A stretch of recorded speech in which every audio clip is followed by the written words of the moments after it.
1968년 12월 21일에 아폴로 8호가 달을 향해 발사대를 떠났습니다. 그러나 그 후 벌어진 일들로 인해 나사는 무려 50년 동안 침묵을 지켜야 했습니다. 우주선이 달의 뒷면으로 진입하려는 순간 한 우주 비행사가 갑자기 당황하며 외쳤습니다. 표면에서 빛나는 점이 보입다고 합니다. 하지만 이것은 있을 수 없는 일이었습니다. 달에는 대기도 없고 빛을 낼 수 있는 어떤 광원도 존재하지 않기 때문입니다. 그리고 바로 그 순간 통신이 갑자기 두절되었습니다. 1969년에 지구상의 6억 명이 암스트롱의 달 착륙을 지켜보고 있을 때 생중계가 갑자기 이 분간 중단되었습니다. 나사는 이를 기술적 문제라고 설명했습니다. 그러나 아폴로 로켓 설계에 참여했던 과학자 윌리엄 톰킨스는 40여년간 지켜온 비밀을 폭로했습니다. 암스트롱이 마주한 것은 단 한 대의 우주선이 아니었습니다. 그들은 달 표면에서 대기하고 있던 거대한 함대 전체와 마주쳤습니다. 미국은 왜 달에 2,000명의 우주 비행사를 수용할 기지를 건설하는 60억 달러 규모의 극비 프로젝트에 착수했다가 갑자기 중단했을까요?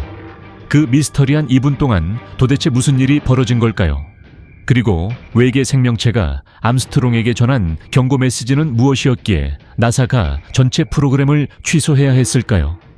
오늘 우리는 1942년으로 거슬러 올라갑니다. 로스앤젤레스가 처음으로 달에서 온 군대의 공격을 받았던 그때부터 시작된 이야기를 통해 1972년 이후 인류가 왜 단 한 번도 달로 돌아가지 않았는지 그 진짜 이유를 파헤쳐 보겠습니다. 1968년 12월 21일 아폴로 8호가 케네디 우주센터에서 성공적으로 발사되었습니다. 당시 이 임무의 주요 목적은 달 착륙을 준비하기 위해 달 주위를 한 바퀴 도는 것이었습니다. 이는 암스트롱을 위한 사전 탐사 임무라고 할 수 있었습니다. 물론 이번 임무에서 직접 달에 착륙하지는 않았지만 인류 역사상 처음으로 달의 뒷면을 관찰할 수 있는 기회였습니다. 당시 나사 전체가 이 임무로 인해 극도로 긴장한 상태였습니다. 그 이유는 우주선이 달의 뒷면으로 진입하면 달이 우주선과 휴스턴 관제센터 사이에 신호를 차단하기 때문이었습니다. 즉, 이 기간 동안 우주 비행사들은 자신들의 판단에만 의지해야 했습니다. 그런데 아폴로 8호가 달의 뒷면으로 진입하려는 바로 그 순간 한 우주 비행사가 갑자기 당황하며 관제센터의 달 표면에서 정체불명의 빛을 목격했다고 보고했습니다. 이 대화가 얼마나 놀라운 것인지 아시겠습니까? 당신은 아직 인류가 달에 착륙한 적이 없고 전문가들의 설명에 따르면 달에는 대기가 없기 때문에 우주 비행사가 본 것이 빛이든 불이든 존재할 수 없는 것이라고 합니다. 그런데 바로 이 중요한 순간에 아폴로 8호와 휴스턴 간의 통신이 두절되었습니다. 더욱이 통신 두절의 원인이 우주선이 달 뒤편으로 진입했기 때문이 아니라 신호 불안정 때문이었습니다. 참으로 절묘한 타이밍이 아닐 수 없습니다. 이는 자연스럽게 아폴로 11호가 달 착륙 과정에서 이 분간 통신이 두절되었던 사건을 떠올리게 합니다. 당시 많은 사람들이 매우 의아해했습니다. 왜 생중계가 중단된 것일까요? 혹시 달에 공개할 수 없는 비밀이 있는 것은 아닐까요? 하지만 이 사건이 당시 많은 관심을 받았음에도 불구하고 50여 년이 지난 지금까지 나사는 한 번도 공식적인 해명을 내놓지 않았습니다. 그런데 얼마 전 우리는 외계인에 의해 선택받다라는 책에서 그 답을 찾을 수 있었습니다. 이 책의 저자 윌리엄 톰킨스는 당시 아폴로 계획의 핵심 과학자였습니다. 로켓의 3단 추진체가 바로 그가 설계한 것입니다. 사실 우리가 흔히 보는 나사의 원형 관제실조차 그의 설계에서 비롯된 것입니다. 그리고 이제 그는 당시 달 착륙 과정에서 단순히 외계 우주선 한 대를 만난 것이 아니라 실제로는 거대한 성간 함대 전체와 마주쳤다고 확실하게 증언하고 있습니다. 중요한 점은 그가 단순히 말만 한 것이 아니라는 것입니다. 그는 자신의 책에서 매우 많은 증거들을 공개하여 모든 것을 증명하고 있으며 그 중요한 이 분간의 상황도 포함되어 있습니다. 심지어 아폴로 계획이 처음부터 끝까지 단순히 달에 가는 것만이 목적이 아니었다는 것을 증명하는 수많은 증거들을 제시하고 있습니다. 그렇다면 아폴로 계획의 진짜 목적은 과연 무엇이었을까요? 저자는 또 어떤 충격적인 정보들을 가지고 있을까요? 그리고 가장 중요한 것은 그 중요한 2분 동안 암스트롱과 다른 우주 비행사들은 도대체 무엇을 경험했을까요? 이제 시간을 80여 년 전으로 되돌려 보겠습니다. 그해 달에서 온 것으로 추정되는 함대가 처음으로 인류 앞에 모습을 드러냈습니다. 1942년 2월 24일 오전 7시 18분 태평양에서 작전 중이던 항공모함이 갑자기 정체불명의 비행체들이 매우 빠른 속도로 캘리포니아를 향해 접근하고 있다는 것을 포착했습니다. 진주만 공습이 발생한 지 불과 2달밖에 지나지 않았던 시점이었기에 마리메처 함장은 이를 결코 가볍게 여길 수 없었습니다. 함장은 즉시 전투기 5대를 긴급 출격시키는 동시에 극도로 긴급한 상황에서만 사용하는 빨간 전화기를 들어 본부에 이 정보를 보고했습니다. 곧이어 백악관의 명령에 따라 로스앤젤레스 전역에 비상사태가 선포되었습니다. 그런데 이상하게도 바로 그 순간 레이더에 포착되었던 비행체들이 신비롭게도 흔적도 없이 사라져버렸습니다. 게다가 전투기들이 아무리 수색해도 그들을 찾을 수 없었습니다. 이에 오후 10시 23분 미 해군 장관 프랭크는 로스앤젤레스의 비상사태를 해제했습니다. 당시 많은 로스앤젤레스 시민들은 방금 전의 경보가 단순한 레이더 오작동이었을 것이라고 생각하며 안도했습니다. 하지만 그것이 폭풍 전의 고요였다는 것을 그들은 알지 못했습니다. 새벽 2시 25분 로스앤젤레스 시민들이 깊은 잠에 빠져 있을 때 귀를 찢는 듯한 방공 사이렌이 갑자기 울려 퍼졌습니다. 많은 사람들이 무슨 일이 벌어지고 있는지 파악하지 못한 채 여러 대공포가 발사되는 소리를 듣고서야 뭔가 심상치 않다는 것을 깨달았습니다. 황급히 창문으로 달려간 그들은 수십 대의 기묘한 비행체들이 로스앤젤레스 상공을 선회하고 있는 것을 발견했습니다. 처음에는 많은 사람들이 일본군이 실제로 공격해온 것이라고 생각하여 적지 않은 공포에 휩싸였습니다. 그러나 30분 이상이 지나도록 로스앤젤레스 상공의 비행체들이 어떠한 공격도 가하지 않자 사람들은 다시 고개를 내밀기 시작했습니다. 그리고 이 구경꾼들 사이에는 오늘 우리 이야기의 주인공인 톰 칸도 있었습니다. 톰은 이렇게 증언했습니다. 그날 우리 가족 모두가 하늘에 떠있는 미확인 비행 물체를 목격했습니다. 우리는 즉시 알 수 있었습니다. 저 위에 있는 것이 일본에서 온 것이 결코 아니라는 것을 말입니다. 왜냐하면 7,000피트 상공에서 선회하고 있는 소형 비행체들 외에도 로스앤젤레스 상공에는 거대한 항공모함 같은 것이 정지해 있었기 때문입니다.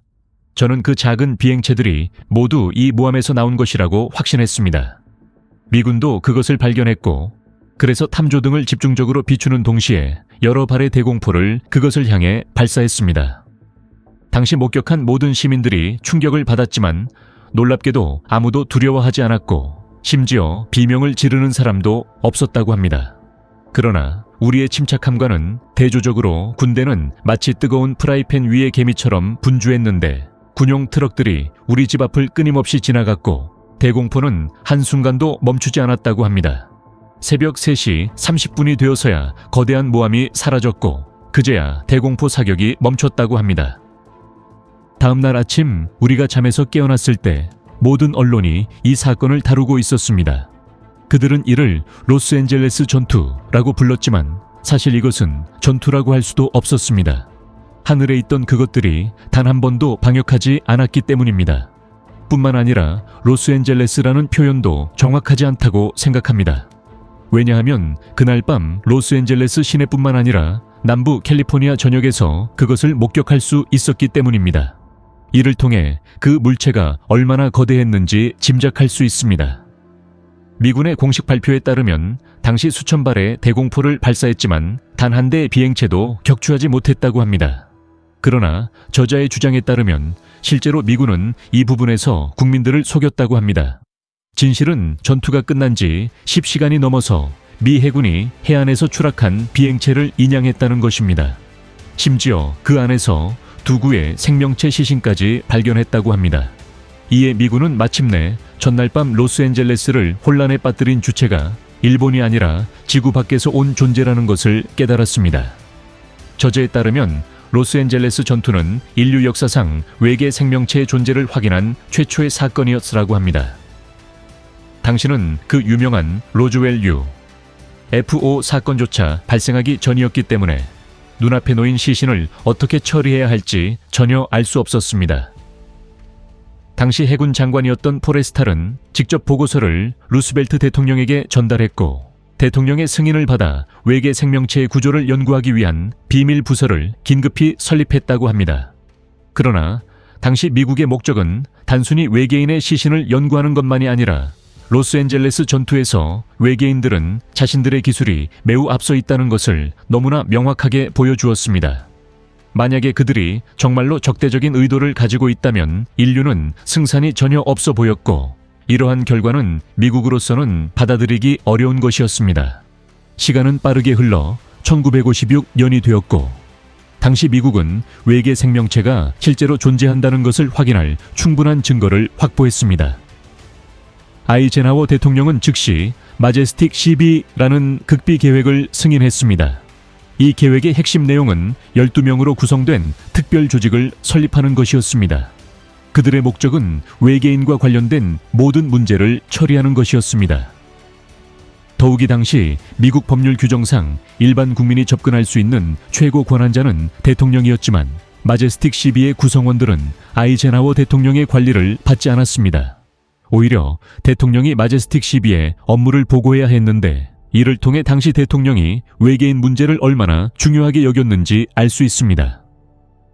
1950년대 초 독일 출신의 핵공학자 윌리엄 톰킨스가 미국에 도착했는데 미국에 온 그는 처음에 로키드 항공사에 배치되어 근무하게 되었습니다. 1956년 어떤 이유에서인지 그는 더글러스라는 다른 회사로 정은을 가게 됩니다. 더글러스라는 이름이 다소 생소하게 들릴 수 있지만 실제로 전시에 더글러스는 로키드와 마찬가지로 미군의 전투기를 전문적으로 생산하는 회사였습니다. 두 회사 모두 민간 기업이었지만 실제로는 정부와 매우 긴밀한 관계를 유지하고 있었습니다. 그 관계가 얼마나 긴밀했냐 하면 겉으로는 더글러스의 직원이지만 실제 근무지는 펜타곤일 수도 있었습니다. 저자가 당시 근무했던 곳도 바로 이러한 곳이었을 가능성이 높습니다. 저자의 증언에 따르면 더글러스에 입사한 직후 그는 즉시 국방첨단연구 프로젝트 지휘기관에 배치되었습니다. 이곳은 미 국방부 산하의 비밀 무기를 전문적으로 연구하는 부서였습니다. 당시 상관은 그에게 이제부터 Q등급의 기밀 정보에 광범위하게 접근할 수 있는 권한을 갖게 될 것이라고 알려주었습니다. 미국 정부는 보안 수준의 차이에 따라 5가지 등급의 접근 권한을 설정해 두고 있었습니다. 최하위 등급부터 시작하여 기밀, 극비, 1급 비밀, 그리고 최고 기밀 순이었습니다. 저자가 받은 Q등급은 바로 최고 등급으로 이는 그가 다른 모든 등급의 정보에 접근할 수 있다는 것을 의미했습니다. Q등급 권한을 가진 사람이 납치당할 경우 미국의 안보가 심각하게 위협받을 수 있다고 알려져 있습니다. 납치범이 그들의 권한을 이용하여 미국의 기밀 데이터베이스에 접근할 수 있기 때문입니다. 따라서 Q등급 권한을 받은 사람들은 모두 특별한 보호를 받게 됩니다. 최근 정보에 따르면 2021년 기준으로 Q등급 권한을 받은 사람의 수는 9만 2천 명이 넘는다고 합니다. Q등급은 최고 기밀에 속하기 때문에 당시 저자는 비밀 유지 협약에 서명해야 했습니다. 주목할 만한 점은 각 기밀 정보마다 보안 유효 기간이 다르기 때문에 공개 가능한 시한도 각각 다르다는 것입니다. 이것이 바로 이 책을 읽는 독자들이 종종 저자가 이야기를 반쯤만 하는 듯한 느낌을 받는 이유입니다. 일부 기밀 정보의 공개 시한이 아직 도래하지 않았기 때문입니다. 그러나 걱정할 필요는 없습니다. 공개 시한이 지난 정보들만으로도 이미 충분히 놀라운 내용들이기 때문입니다. 1956년 당시 미 육군 중장이었던 아서 트루도 장군은 프로젝트 호라이즌이라는 계획을 제시했습니다. 이 프로그램은 현재 미국 정부가 공식적으로 인정했기 때문에 누구나 온라인에서 간단히 찾아볼 수 있습니다. 이 프로젝트의 목적은 우주로부터의 위협에 대비하여 지구의 방어 능력을 강화하는 것이었습니다. 외계 생명체를 발견한 이후 미국은 한 가지 두려움에 사로잡혀 있었습니다. 만약 그들이 지구를 공격한다면 어떻게 될 것인가? 자신들의 기술이 열등하다는 것을 인식한 미국은 지하 대피 시스템 구축을 시작하는 동시에 60억 달러라는 천문학적인 예산을 투입하여 프로젝트 호라이즌을 가동했습니다. 이 계획의 내용은 실로 대담했습니다. 1966년 12월에 12명의 우주 비행사를 달에 보낸 후 이를 2,000명이 상주할 수 있는 기지로 확장한다는 것이었습니다. 수석 엔지니어였던 윌리엄 톰킨스는 재사용 가능한 로켓을 주거 시설로 전환하는 것부터 외계인에 대항하기 위한 무기 저장고, 천문대, 의료센터, 농작물 재배 시설, 그리고 완전한 생명 유지 시스템에 이르기까지 모든 것을 설계했습니다. 그는 자신 있게 선언했습니다. 우리는 암스트롱이 달에 가기 13년 전부터 이미 이것을 실현할 수 있는 충분한 기술을 보유하고 있었습니다. 아폴로는 단지 작은 프로젝트의 일부에 불과했습니다. 진짜 목표는 깃발을 꽂는 것이 아니라 이주였습니다. 하지만 우리는 알게 되었습니다. 달은 이미 오래전부터 우리 것이 아니었다는 사실을 말입니다. 1968년 12월 21일 저녁 8시 30분 나사 전체가 숨을 죽이며 기다리고 있었습니다. 아폴로 8호가 달의 뒷면으로 진입했을 때 3명의 우주 비행사는 충격에 빠졌습니다.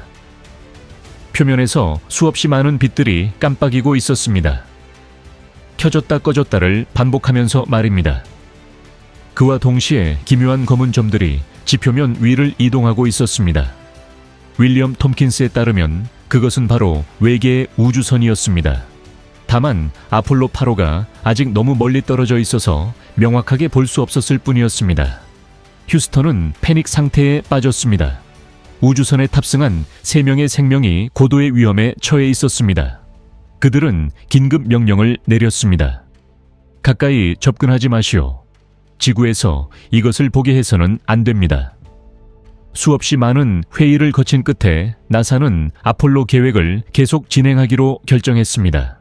하지만 그들은 외계인들이 이미 알고 있으며 행동을 취할 것이라는 사실을 예상하지 못했습니다. 지구상의 6억 명이 숨죽이며 암스트롱의 착륙을 지켜보고 있었습니다. 갑자기 텔레비전 화면이 암흑으로 변했습니다. 나사는 이를 기술적 문제라고 설명했습니다. 그러나 윌리엄 톰킨스는 진실을 밝혔습니다. 암스트롱은 거대한 우주선들을 목격하고 외쳤습니다. 세상에, 여기 수많은 우주선들이 우리를 지켜보고 있습니다.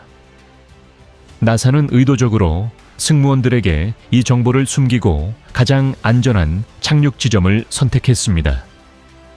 하지만 외계인들은 우주선을 몰고 직접 그들을 맞이하러 왔습니다.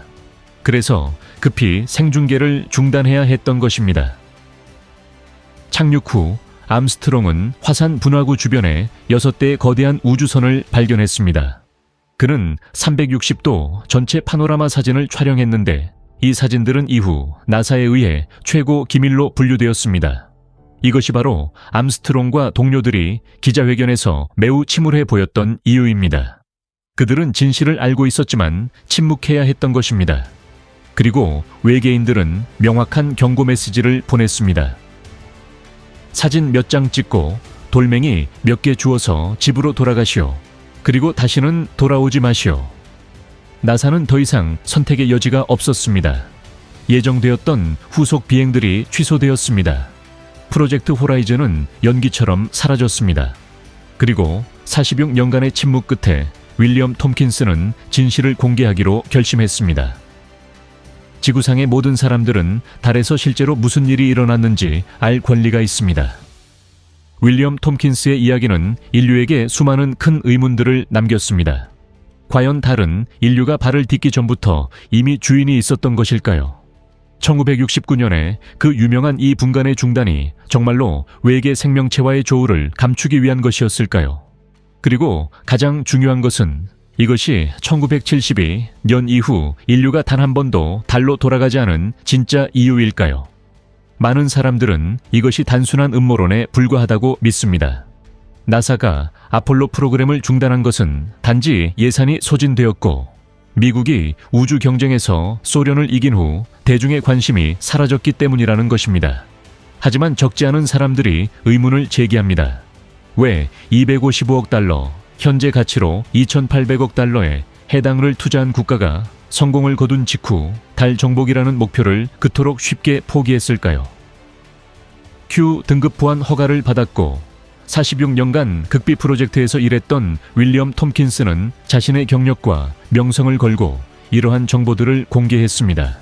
그는 진실이 영원히 숨겨질 수 없다고 믿었으며 지구상의 모든 사람들이 반세기 전 달에서 실제로 무슨 일이 일어났는지 알 자격이 있다고 확신했습니다. 이 이야기를 믿든 믿지 않든 부정할 수 없는 한 가지 사실이 있습니다. 달은 여전히 그곳에 있으며 밤마다 조용히 지구 주위를 돌고 있습니다. 그리고 우리가 결코 완전히 알지 못할 수도 있는 비밀들을 간직한 채로 말입니다. 그리고 어쩌면, 정말로 어쩌면 달은 처음부터 우리의 것이 아니었을지도 모릅니다. 이 이야기를 시청해 주셔서 감사합니다. 우주의 미해결, 미스터리에 관한 다음 영상들을 받아보시려면 채널 구독을 잊지 마세요. 시간이 되신다면 채널의 다른 영상들도 시청하시어 더 많은 흥미진진한 이야기들을 발견해 보시기 바랍니다.